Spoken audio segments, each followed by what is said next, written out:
Hey everyone, hello. Thank you everyone for tuning in. Hope everyone is doing well. Hope everyone is safe. Sending a prayer, sending some love out into the world right now. Hope everyone is doing all right. Just wanted to bring an activity that I've been doing that's been pretty cool, pretty fun. Also talking about different breathing types of activities. Okay, and this one is called our animal breathing. So we get to use a piece of paper, practice some different, oops, I have my paper on the floor, practice some different fine motor and bilateral coordination skills as well to prepare our paper, and as well as get to talk about breathing, practice breathing. I really like to incorporate breathing into my activities just because breathing is so powerful. We know that breathing is something that can stop a fight or flight response. So if that stress response is going off within our brain without us even being able to control it, then some deep breathing can interrupt it.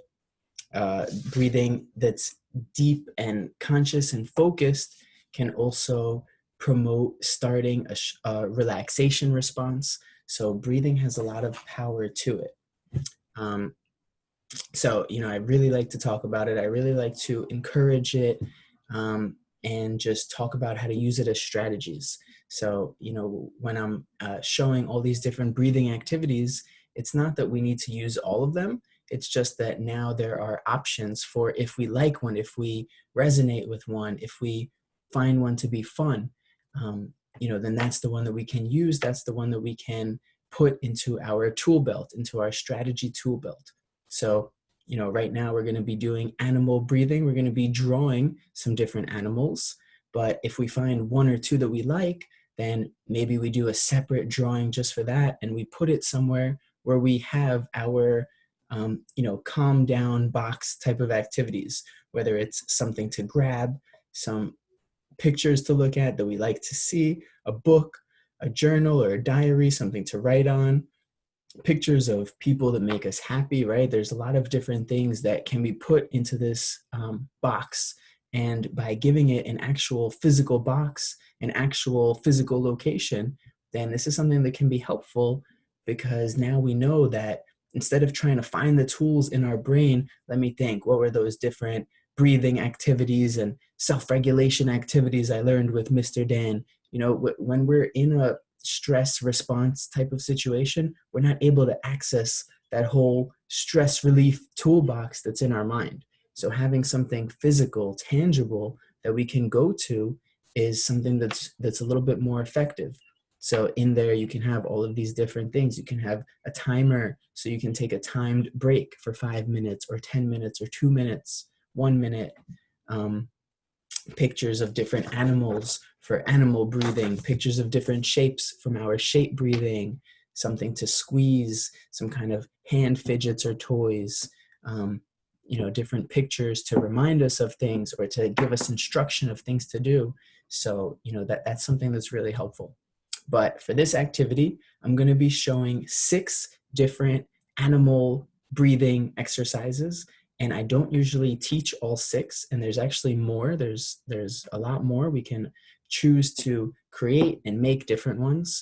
I usually show either 2 or 4, just depending on the student's interest level or their level of distraction, or just how much retention there's going to be. So sometimes if I have long sessions, I'll show 6, but I'm just going to show 6 out here today.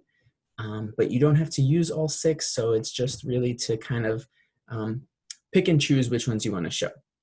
All right, so let's get started. So what we need is our piece of paper. And then we can practice a cool two-handed activity, right? Our bilateral coordination using both hands together in a coordinated fashion to do something called a trifold. So you can do it either way with the paper, up and down or side to side. Okay, I'll do it up and down. And what we're gonna do is we're gonna fold, I have a paper that says best team. We're gonna fold our paper into 3, our trifold. All right, so let me bring it down here. So our trifold right? One hand folds the paper this way. The other hand folds the paper this way. And I'm sorry, I'm actually going to do it long ways. This way we'll have some more room. So one hand is folding the paper in. Again, sometimes I'm teaching just two animals, and then I'll just fold it just once in half like this. Okay, if I'm teaching four, then I'll do a hamburger fold like this and another hamburger fold in. Okay, so for six, which I do six sometimes with my older students, we're going to practice a trifold. So we have one hand coming in to about the 1/3 line, right? And then our other hand, and it doesn't have to be perfect. We do the best we can. And again, using both of those hands, right? We get both of those hands and we fold. So you can see mine is not a perfect fold, but that's okay. All right. And then now we do a hot dog fold. Okay, remember we could get our fingers into the corners, our thumbs, push the corners down, right? A nice way to get some good feedback into the fingers and make sure our paper is folded is just to use our fingers to go over all of the lines, all of the creases, make sure it's nice and folded. All right, then we open up our paper and we should have 6 squares. So you can count the squares, 1, 2, 3, 4, 5, 6. All right, and what I want us to do is find something that we can trace with. So either a water bottle or a roll of tape or a cup or a ball. Okay, so I happen to have a cup over here. And what we're gonna do is have one hand holding our cup down and the other hand tracing. We're just gonna put a circle inside every single square here. Okay, so take your time. Doesn't have to be perfect, right? It's a nice way to practice some bilateral skills here. One hand is responsible for holding, one hand is tracing. Okay, take your time. Okay, we're gonna make 6 circles and let me just fast forward you through my 6. Ready? Okay, and voila, we have 6 circles in our squares. All right, so what we're gonna do is we're gonna draw a different animal and practice an animal breath in each of our circle. Each circle. All right, it's important to remember that this is just educational. Okay, so breathing is something that can make different people feel different ways. So something that's considered calming might not be calming for everyone. Something that's energizing might not be energizing for everyone. So something that feels nice for one person might be uncomfortable for someone else. So it's important to keep this in mind. So, you know, everybody feels differently with breathing. Okay, our first breathing that we can do will be, right, and we can see if we could draw along. And I'm not the best artist, but we can have some fun with it.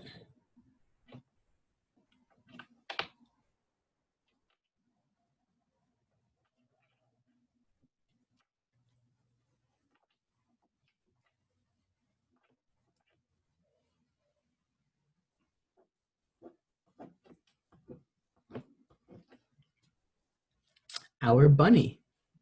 Okay, if you want to add a body to the bunny, so how would that look? So I usually just leave it as a face. If you want to add a bunny body, guess it would be like a leg,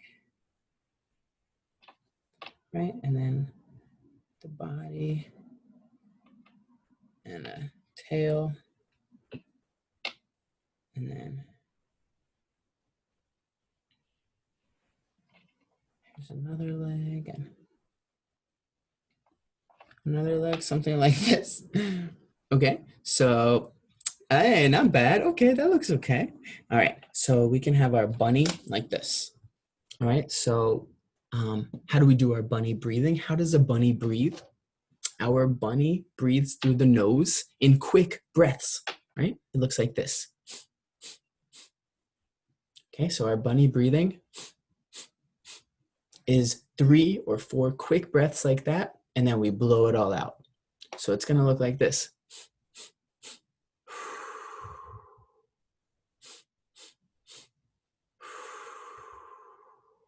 Okay, we can try 5 total. So that was 2. Let's do 3 more.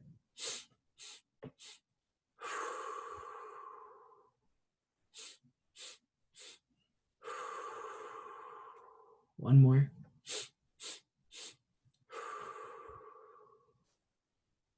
Okay, and we could just kind of pay attention to how we feel. All right, so sometimes these breathings can make us feel lightheaded or dizzy or sleepy. So just very carefully, whenever we're doing these breathings, just to get the experience of that kind of breath, right? So our bunny breath is generally considered a calming breath, okay? But some people find it energizing. So it's really just important to try. You can talk about, maybe see how you're feeling before or after for our students, our children, right? So it's that bunny breath, all right? So a calming breath for some, and just a kind of a fun one to do. Okay, next, let's keep going. We have our bunny. Next one, we get eyes up here. We actually drew this before with our coin tracing. And remember, your bunny and your drawing doesn't have to look exactly like mine. It can look however you make it, right? Art is also a beautiful way to practice self-expression, get some nice drawing skills, or just to have fun drawing, right? And then we make our arms and legs, right? Our ladybug. So it actually has 6 legs. I used to make 8, but then I found out that there's only 6. Okay, so we have our ladybug, right? And maybe we want to make bigger eyes for our ladybug. Okay, so it'll look something like that. Does that still look like a ladybug? All right, and the way we do our ladybug breath is we imagine that we have a ladybug in our hand, and we're gonna blow it away so this ladybug can fly away. Okay, so we don't wanna blow it very hard, right? We wanna blow it nice and carefully. So what we do is we pucker our lips and we blow it away. Right, so we're gonna try 5 times like that if we're blowing away these ladybugs. So we breathe in, and with our lips puckered,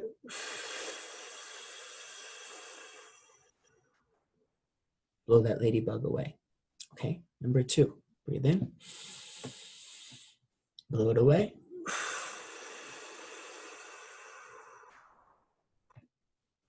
Number 3,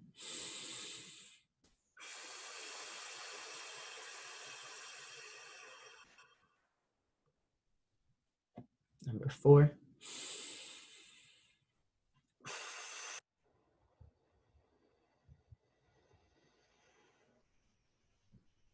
and number 5.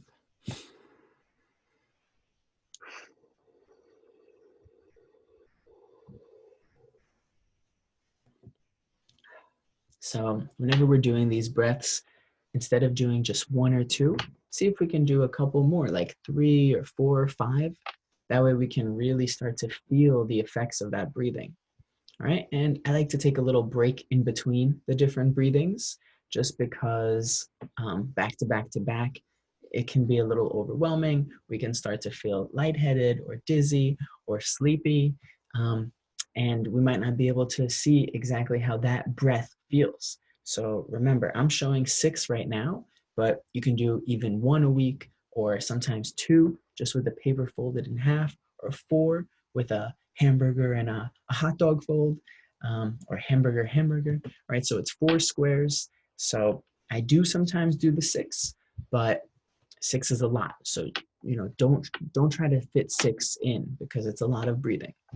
All right, so our butterfly breath is really a pursed lip breathing, right? When we have our lips pursed, we're creating just a tiny little space that the air can come out of, and that makes it so that our breathing slows down. So when our respiratory rate slows down, our breathing slows down, it slows down our respiratory rate, which is how many inhalations, exhalations we're taking in a minute, right? Our respiratory rate, how many respirations we take, which is an inspiration and an expiration. So, and that slows down our heart rate. So that pursed lip breathing is a calming breath. But remember, it feels differently for different people. But generally, that pursed lip breathing is a calming breath. All right, so let me show you another calming breath. Okay, for our next one, here's what we're gonna do. We go like this. We can make this into like a here, and here we go.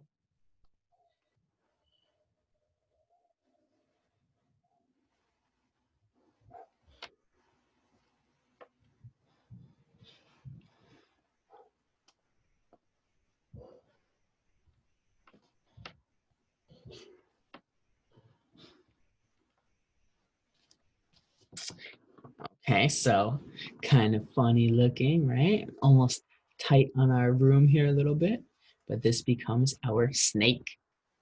Okay, so when we do our snake breathing, it's going to be taking a big breath in through our nose. And how do we blow out? What kind of sound does the snake make? Yeah, we go like this.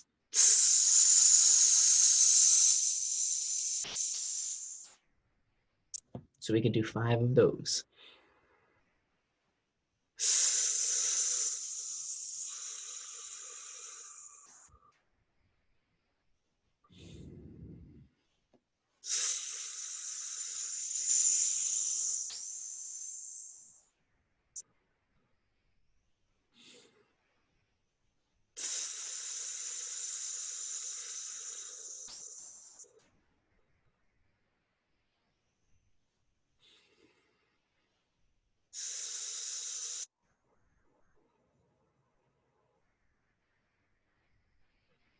One more, last one.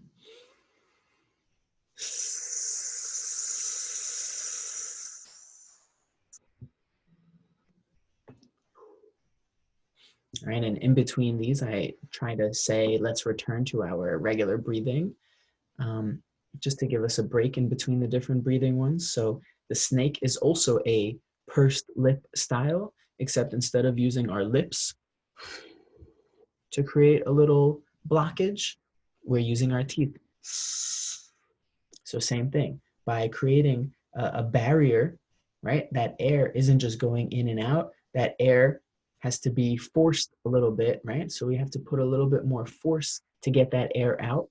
And because there's a barrier there, the air doesn't come out as fast.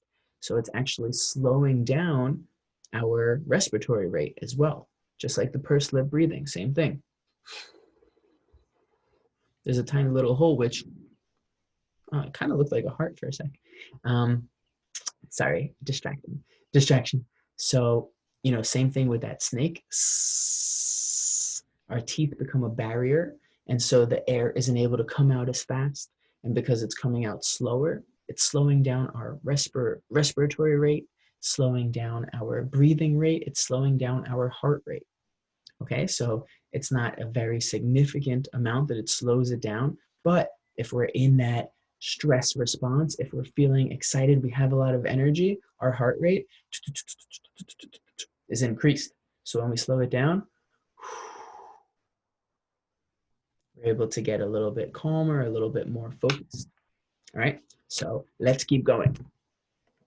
We have bunny, ladybug, snake. Okay, our next one is going to be, we drew this also in one of our coin drawing activities. Okay, it might look like a butterfly, but here's a stinger. And our stripes on the belly.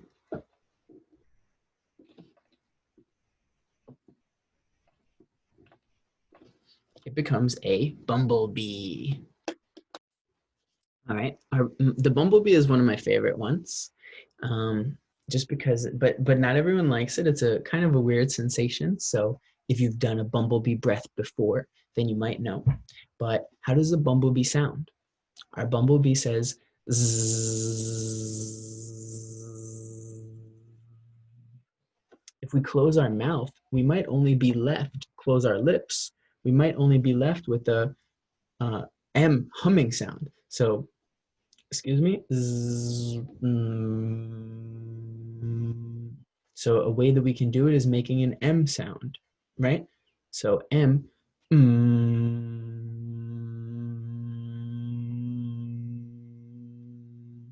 is a way to buzz with our mouth closed.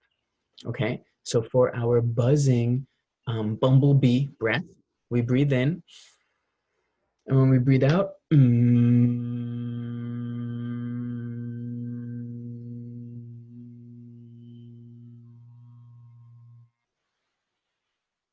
make that buzz sound. Okay, so 4 more, right? We're going for 5 breaths, so 4 more.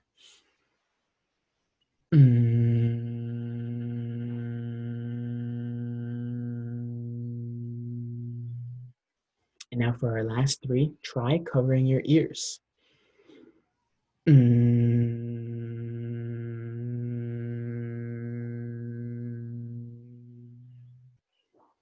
more.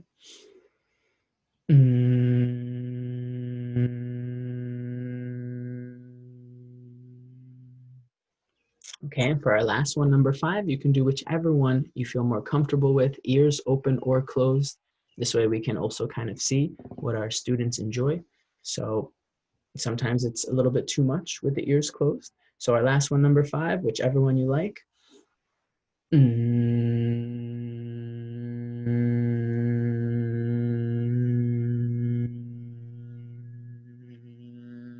Maybe we're seeing the difference.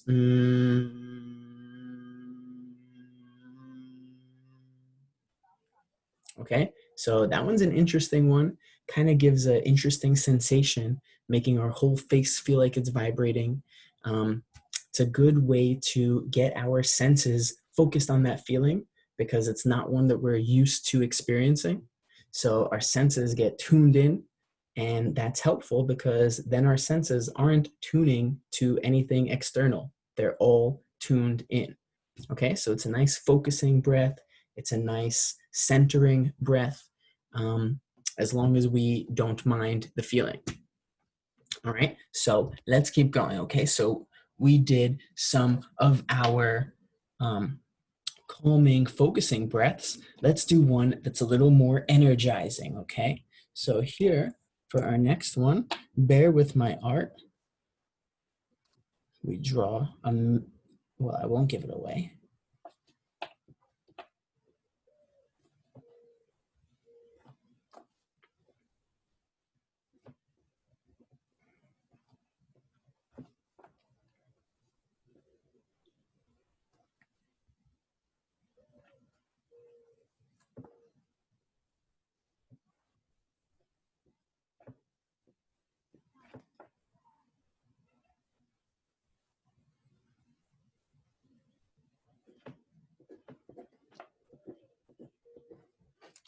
Okay, so this becomes our lion. This is a lion. If we want to give it a body, then our body might look maybe something like this. The leg, and another leg. And the hind legs here kind of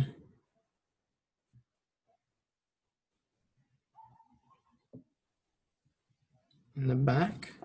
Yeah. I'm drawing upside down. Something like this. Okay. And a little tail coming out of the back.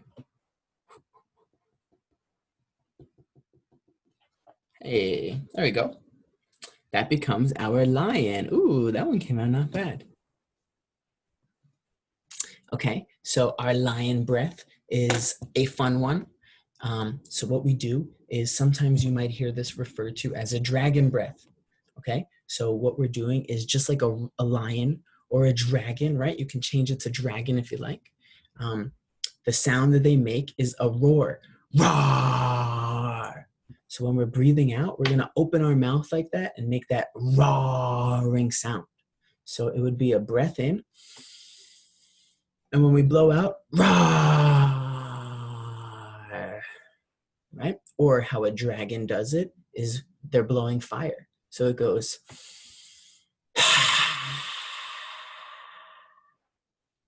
Okay, so we're getting that hot air out. And then we add one more step. We stick our tongue out as well. So that lion breath looks like this.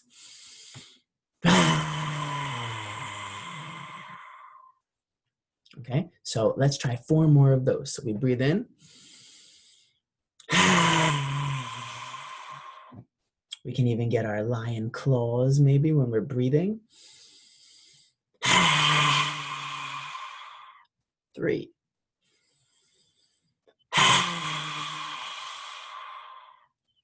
4. Or if it's the dragon.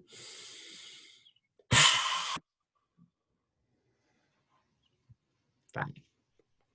Okay, so that one gets that hot air out. So it kind of can give us like a cooling type of experience. So that one is generally considered energizing, right? Because we're roaring.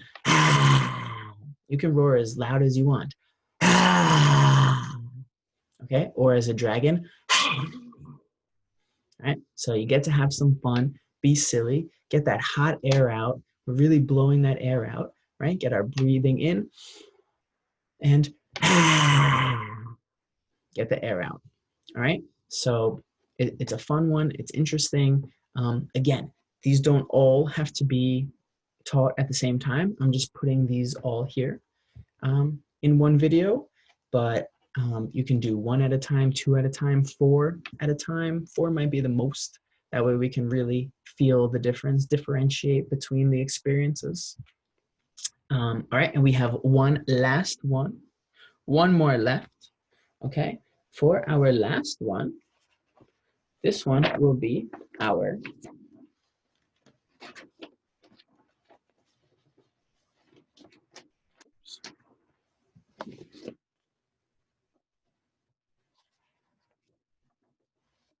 there we go. Okay, this is how we do our last one.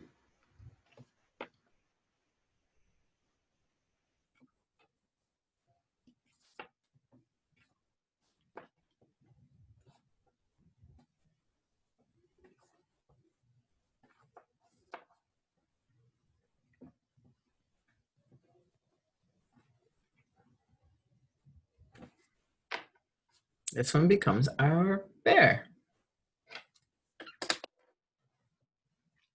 Right? So remember, the drawing is just for fun. You can always draw as best as you like, just for fun. Our bear, what we're going to be doing is thinking of our bear claws. Okay, so our bear is a way to count our breathing using our claws. So first we have our claws in, and when we breathe, we're going to take our claws out, and then we're going to put them back in. So how do we do it? We do 1 hand at a time, and we breathe in, lifting 1 claw at a time until we have all 3, and then we breathe out, putting 1 claw down until they're all down. Then we'll do it for the other hand and down. Then we'll see if we can do it for both hands. Okay, so it'll be 3 breaths basically. So it looks like this.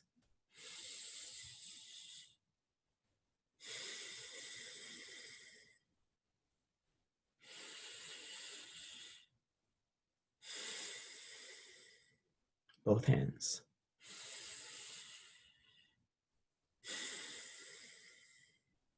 Okay, so now you try it. See if we can try it again. Now you try it.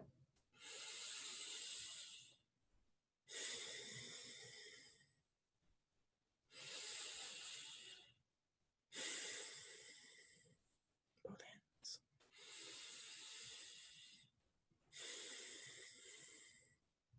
Yeah.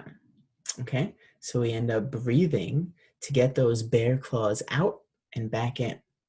So it's just a mindful way of breathing to help us count our breaths and just do kind of just a big breath in and a big breath out. That's about the same amount of time for the breath in and the same for the breath out. Okay, and that becomes our bear breath. All right, so here we go. 6 animal breathing strategies.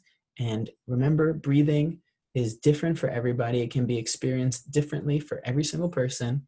Sometimes it's calming, sometimes it's energizing, sometimes it's uncomfortable. Okay, so please use with caution. Remember, this is just educational kind of suggestion and advice. So please, please, please use it carefully. Remember, breathing is super powerful because it is something that uses our decision-making, judgment, part of our brain, right? When we're breathing without thinking about our breathing, we're using the lower part of our brain, right? I was looking at something that was saying that our brain is like a house. There's an upstairs and a downstairs. The downstairs is just our survival center, okay? So it's just responsible for just keeping us alive. Our upstairs is where the decisions are made, where problems are solved, right? There's a lot more thinking and more kind of complex judgments are happening up there.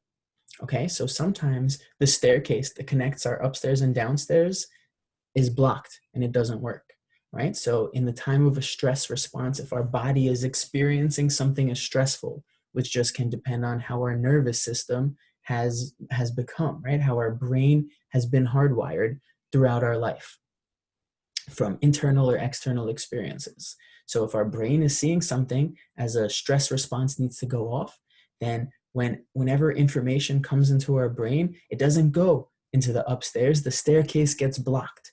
It stays in the first floor, and it's just responding in a survival type of experience, right? Sometimes we feel like our brain is like we don't have control. Our brain is hijacked, right? Sometimes we might do something and then not even realize why we did it afterwards. It's because only that first floor is working. The staircase has been blocked.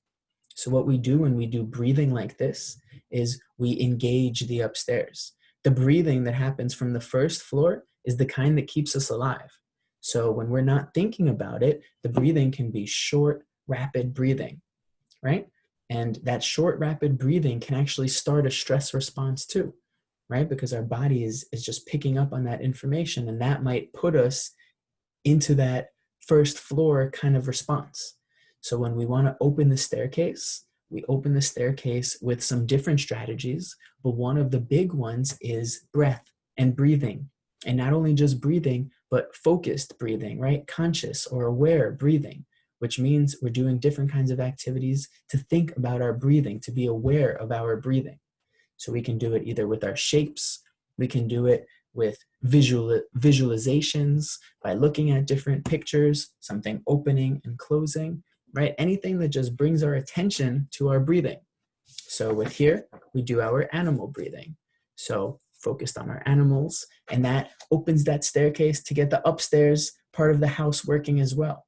When the upstairs is there, right, any information that comes in, this way it's not only processed on the downstairs, which doesn't have the decision making, it doesn't have those executive function skills, decision making, problem solving, judgment, critical thinking. That all happens upstairs.